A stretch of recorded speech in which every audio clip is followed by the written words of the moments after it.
ഇടതുപക്ഷത്തിനും പിണറായി വിജയനുമെതിരെയുള്ള വിമർശനം തുടരുകയാണ് സംവിധായകനും ബിഗ് ബോസ് മലയാളം വിജയിയുമായ അഖിൽ മാരാർ.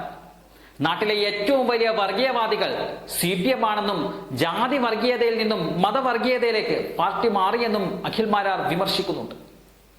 പിണറായി വിജയന്റെ മുടിനടിയിൽ കാവി നിക്കറാണെന്നും SFIO കേസിൽ പ്രതിയായ മകളെ രക്ഷിക്കാൻ പിണറായി കേന്ദ്രമന്ത്രിയെ കാണാൻ പോയെന്നും അഖിൽ മാരാർ രൂക്ഷമായ ഭാഷയിൽ തന്നെ പറയുന്നുണ്ട്.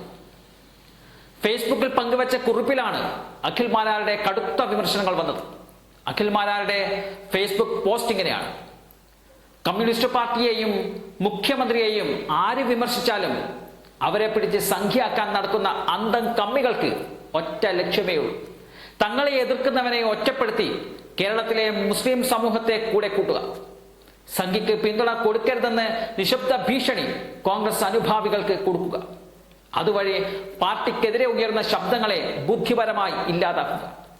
ഇനി നമുക്ക് ആരാണ് ഈ നാട്ടിലെ ഏറ്റവും വലിയ വർഗീയവാദികൾ എന്ന് നോക്കിയാൽ, ഒരു കാലത്ത് പാർട്ടി വളരണമെങ്കിൽ ജാതീയമായ ഭിന്നിപ്പായിരുന്നു ഇവരുടെ ലക്ഷ്യം. അതുകൊണ്ട് സകല ദളിത് കുടുംബങ്ങളിലും ജാതീയ വിഷം കുത്തിവെച്ച് ഹിന്ദുക്കളെ തമ്മിൽ തല്ലിച്ച് നായന്മാരെ കോൺഗ്രസിലും ബാക്കിയുള്ളവരെ തങ്ങളുടെ കൂടെയും കൂട്ടി അവരുടെ ജീവിതം തകർത്തു താറുമാറാക്കി. പാർട്ടിക്ക് ആളെ കൂട്ടാൻ മാത്രമായി പല ദളിത് കോളനികളും മാറി. ഈ കുടുംബങ്ങളിലെ കുട്ടികളെയും ചെറുപ്പക്കാരെയും കേസിൽപ്പെടുത്തി ഒരിക്കലും രക്ഷപ്പെടാൻ കഴിയാത്ത അവസ്ഥയിലാക്കി. സഹകരണ ബാങ്കിൽ നിന്നും കുറച്ച് ലോൺ കൂടി നൽകി ഇവന്റെ പ്രമാണവും കസ്റ്റഡിയിലാക്കി. പാർട്ടി മാറിയാൽ ജീവിതം അവസാനിക്കുമെന്ന് ഭയന്ന് പലരും ഇപ്പോൾ അടിമകളായി കഴിയുന്നു. ഇതിൽ ആരെങ്കിലും ചിന്തിക്കാൻ തുടങ്ങിയാൽ അപ്പോൾ തന്നെ പണ്ട് നായന്മാർ അവരുടെ അപ്പൂപ്പന്മാരോട് ചെയ്ത ക്രൂരതകൾ പറഞ്ഞ് അവരെ വീണ്ടും പാർട്ടിയുടെ കീഴിൽ തളക്കുന്നു. കാലം മാറിയപ്പോൾ പതിയെ ജാതി വർഗീയത മതവർഗീയതയിലേക്ക് പാർട്ടി മാറ്റിപ്പിടിച്ചു. BJPയുടെ വളർച്ചയും കോൺഗ്രസിൽ നിന്നും BJPയിലേക്കുള്ള കൊഴിഞ്ഞുപോക്കും മുസ്ലിങ്ങൾക്ക് BJPയോടുള്ള വിരോധവും മനസ്സിലാക്കിയ പാർട്ടി ഒരു കാലത്ത് മുസ്ലിം സമൂഹത്തെ ഇന്നത്തെ തീവ്ര ഹിന്ദു സംഘടനകൾ പോലും ആക്ഷേപിക്കാത്ത പദങ്ങൾ ഉപയോഗിച്ച് ആക്ഷേപിച്ചിരുന്ന, എന്തിന് കേരളം ഒരു മിനി പാകിസ്ഥാനാണെന്ന് വരെ പറഞ്ഞ പാർട്ടി പതിയെ മുസ്ലിങ്ങളെ സുഖിപ്പിക്കാനായി തുടങ്ങിയിരിക്കുന്നു. തങ്ങളാണ് നിങ്ങളുടെ രക്ഷകർ എന്ന് വരുത്തി തീർക്കാൻ തുടങ്ങി. BJPയെ നേരിടാൻ കോൺഗ്രസിന് കഴിയില്ല എന്ന് കേരളത്തിൽ അവർ സ്ഥാപിച്ചെടുത്തു. രാഹുൽ ഗാന്ധി ഒരു കോമാളിയാണെന്ന് CPM പരമാവധി വരുത്തി തീർത്തു. രമേശ് ചെന്നിത്തല, BD സതീശൻ, K സുധാകരൻ, ശശി തരൂർ, പ്രേമചന്ദ്രനുമൊക്കെ സംഖ്യയാണെന്ന് ആക്ഷേപിച്ച് നടന്ന് മുസ്ലിങ്ങളെ UDFൽ നിന്നും അകറ്റുക എന്ന ബുദ്ധിയിലാണ് ചെയ്തത്.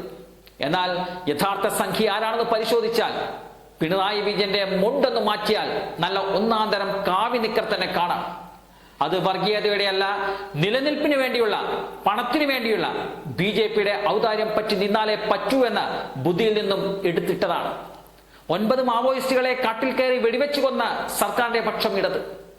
ലഘുരേഖയുടെ പേരിൽ 2 മുസ്ലിം കുട്ടികളെയും UAPA ചുമത്തി അകത്തിട്ടപ്പോൾ ശരിയെന്ന് പറഞ്ഞ സർക്കാർ ഇടത്.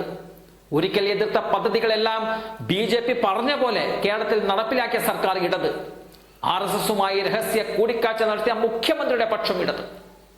കേരളത്തിൽ നിന്നും കോൺഗ്രസിനെ ഇല്ലാതാക്കുവാനും ഒരിക്കൽ കൂടി ഭരിച്ചിട്ട് ഈ പാർട്ടിയെ മുച്ചൂടും മുടിച്ച് തനിക്ക് ശേഷം പ്രളയം എന്ന് ചിന്തിക്കുന്ന ഒരു മുഖ്യമന്ത്രി കേന്ദ്ര ധനമന്ത്രിയെ കാണുന്നതിൽ യാതൊരു തെറ്റുമില്ല.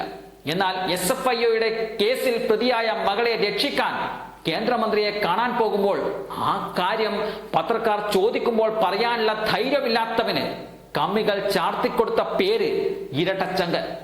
പ്രേമചന്ദ്രൻ മാധ്യമങ്ങളുടെ മുന്നിൽ പ്രധാനമന്ത്രിക്കൊപ്പം ചായ കുടിച്ചാൽ സംഘി. നാളിതുവരെ BJP സംഘടിപ്പിച്ച ഒരു സാംസ്കാരിക പരിപാടിയിൽ പോലും പോകാത്ത, എന്തിന് കുംഭമേളയിലെ മലയാളി അഖോരിയെ ഇന്റർവ്യൂ ചെയ്യാൻ ക്ഷണം ലഭിച്ചപ്പോൾ തനിക്ക് താല്പര്യമില്ലെന്ന് പറഞ്ഞ താൻ വത്സൻ തില്ലങ്കേരിയുടെ കോളേജിൽ ആർട്സ് ഫെസ്റ്റ് ഉദ്ഘാടനം ചെയ്യാൻ പോയപ്പോൾ സംഘിയായി. ശബരിമലയിൽ പോയാൽ സംഘി, പിണറായിയെ പറഞ്ഞാൽ സംഘി. ഈ പോസ്റ്റ് വായിച്ചിട്ട് കുരുപൊട്ടിക്കഴിയുമ്പോൾ വേദന ഒരൽപ്പം കുറയുമ്പോൾ ഒരു ഉത്തരം തരണം. എന്തിനാണ് പിണറായി വിജയൻ നിർമ്മല സീതാരാമനെ രഹസ്യമായി കാണാൻ പോയതെന്ന് പറഞ്ഞുകൊണ്ടായിരുന്നു അഖിൽ മാരാർ തന്റെ ഫേസ്ബുക്ക് പോസ്റ്റ് അവസാനിപ്പിച്ചത്.